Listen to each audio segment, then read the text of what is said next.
After viewing this animation, you will be able to describe the pathway and events that occur during digestion within the digestive system and its supporting glands.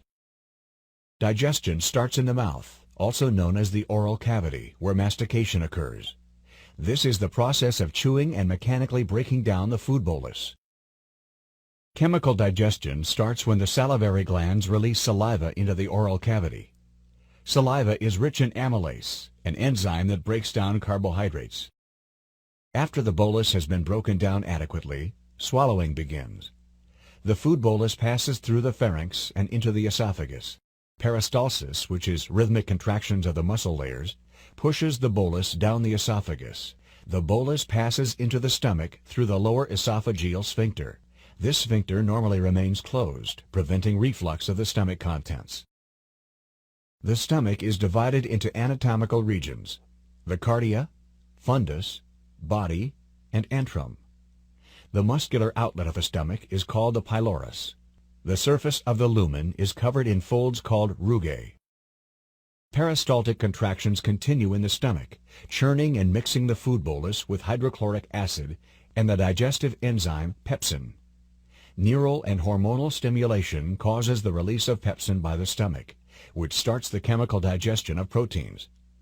This helps reduce the bolus to a fluid-like substance called chyme.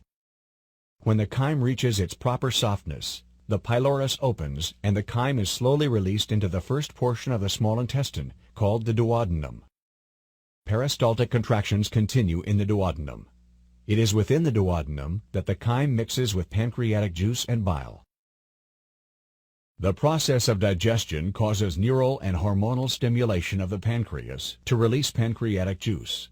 Specialized pancreatic cells produce the pancreatic juice. The juice contains digestive enzymes and bicarbonate.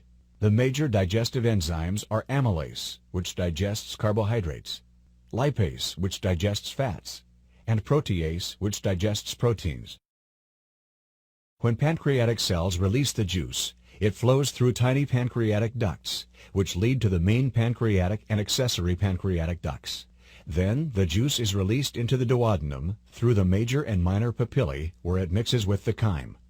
In order to protect the pancreas, protease is released in an inactive form and is activated once it reaches the duodenum.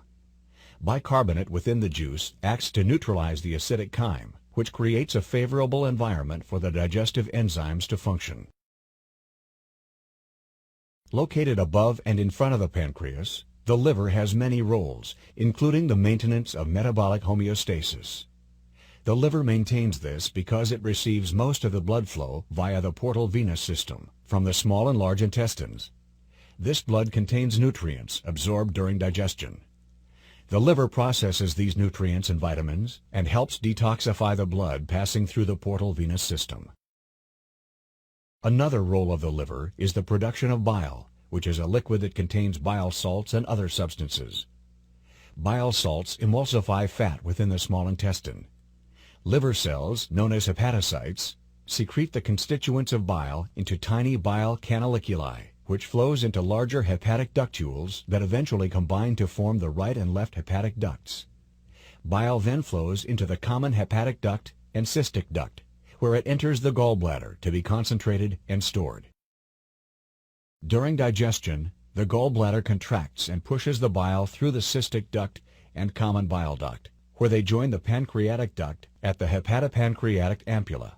The bile then empties into the duodenum through the major papilla. The bile mixes with the chyme and helps to digest fat. The chyme continues to mix with the digestive enzymes as it moves through the duodenum and into the jejunum, the second portion of the small intestine. Nutrients from the digested food are absorbed into the bloodstream in the jejunum. The bolus moves through the jejunum and reaches the ileum, where there is more nutrient absorption. The unabsorbed portion of the bolus passes out of the ileum and into the large intestine through the ileocecal valve. The first portion of the large intestine is called the cecum. The main function of the large intestine is to absorb water and solutes, such as fatty acids, which help concentrate and form the stool. The bolus is pushed by a peristaltic wave up and through the ascending colon, which passes through the first major bend in the colon, the hepatic flexure. The bolus is now pushed through the transverse colon and then travels through the second major bend, the splenic flexure. Then the bolus moves down the descending colon and into the sigmoid colon before entering the rectum. The formed stool enters and is stored in the upper portion of the rectum. The anus contains anal sphincter muscles that remain tightly closed until neural input causes the rectum to widen. Then the stool descends, the anal sphincter relaxes, and defecation occurs.